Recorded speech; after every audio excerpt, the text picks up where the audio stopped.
Okay, so here we start off with a little bit of health before the player meets these three levers. Now these three levers, one of them will activate this door.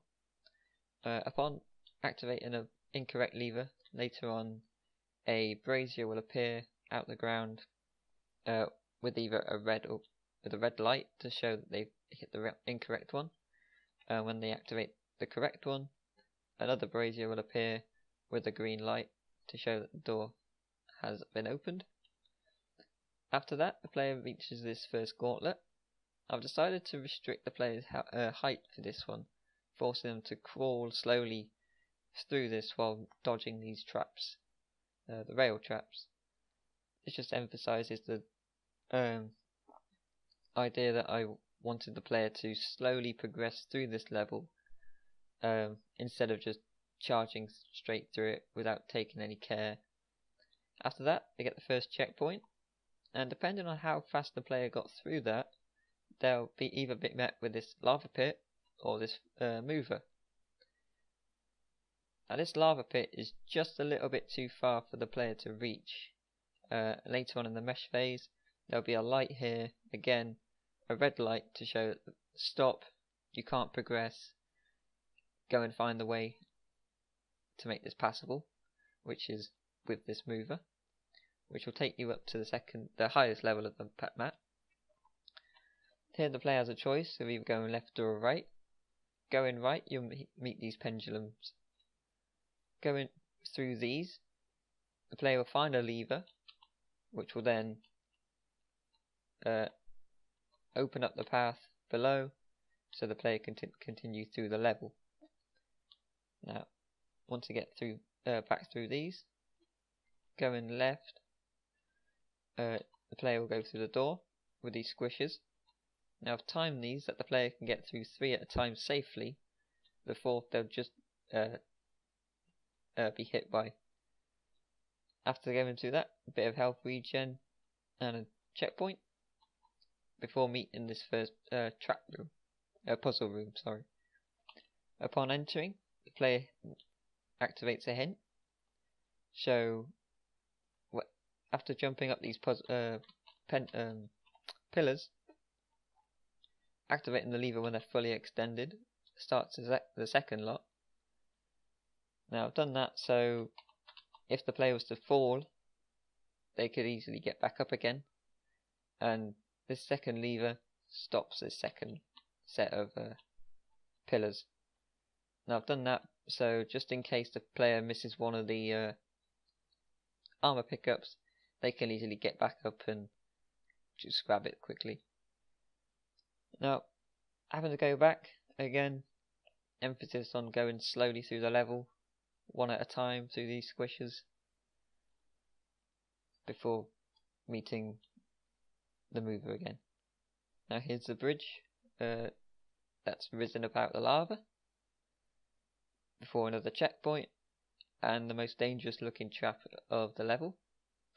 This is just 4 spinners with a 0.2 delay on each tier going upwards, and 3 sets of hammers. Now to traverse this, the player must be able to jump on top of the spinners from each set. Being hit by a hammer would deal 5 damage, while a spinner would just do 1. I'm going to jump down with some extra health. Carrying on through the level, the player is met again with another lava pit with some movers. Whoops. Now that trap is designed to be more aesthetic than dangerous because of the randomness of the fireballs.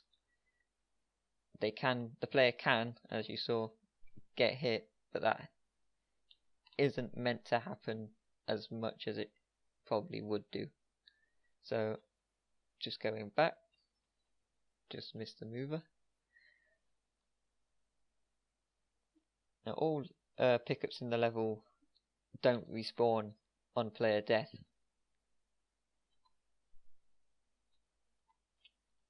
So after traversing that safely, get another checkpoint before falling down again to meet the second trap room, puzzle room.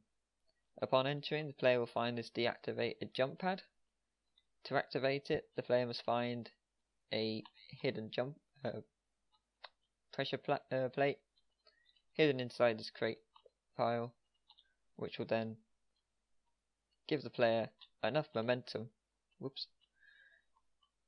to easily get up onto this ledge to be rewarded with a new weapon.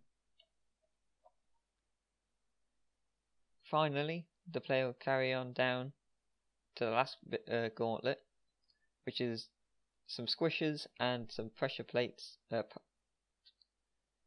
trapdoors, which will be activated by some hidden pressure plates, which activate a timer. So to do that now, timer is 4 seconds on each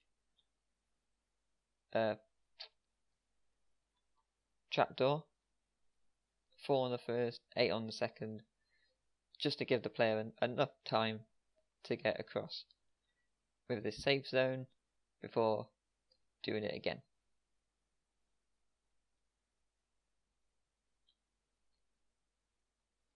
At the end of the level, the player will be rewarded with some health before seeing a door leading on to the next level and the end point.